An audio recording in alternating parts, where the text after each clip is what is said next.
यो पड़ुआ काका रुचि ऋतु आ प्रिया के देखियो ना कथा छै हमर ननुआ जमाई के ल के एतै मौहक बेर बीतल जाय देखियो ना काका के।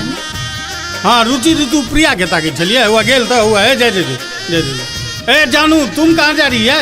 नहीं पापा मैं भी जाऊंगी। तू हल्ला मत करना फिर जा। हाँ हाँ चले चल मौहक हेतै कीकी बर के डिमांड पूरा होइ छै देखै छियै सुनै